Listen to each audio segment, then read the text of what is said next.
रोई रोई बेटी पूछे सुन मोरे बाबा, रे कैसन रीतिया रिवाज रे लालनवा, रे कैसन रीतिया रिवाज रे लालनवा। मैया के कोखिया में दुई रे लालनवा, रे दुई रे लालनवा। एक बहिन एक भाई रे लालनवा, अरे एक बहिन एक भाई रे लालनवा। भैया के भले पापा बाजे बधैया, अरे बाजे बधैया।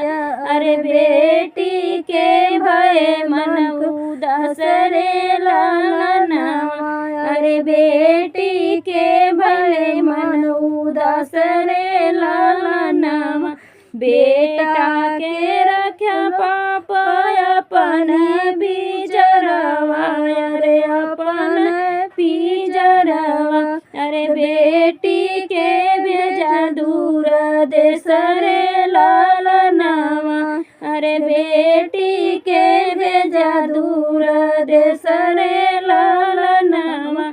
काहे कमरे पापा ऐसन दुई नेतिया, अरे ऐसन दुई नेतिया। अरे काहे के बेदयाउरी भाव रे लालनवा, अरे काहे के बेदयाउरी भाव रे लालनवा।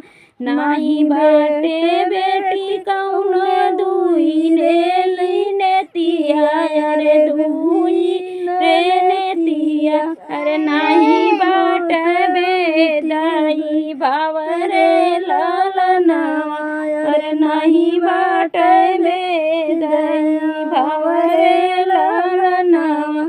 तेरे ही जन्म बेटी बाजे बधैया, अरे बाजे बधैया, अरे बाजे बधैया।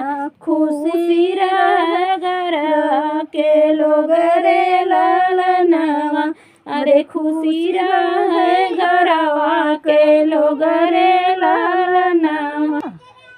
अरे बेटी बियाह कई के चली रे देशवा, अरे बेटी बियाह कई के चली दूर देशवा। अरे यही गुने बाटिला चर रे लालनवा, अरे यही गुने बाटिला चर रे लालनवा।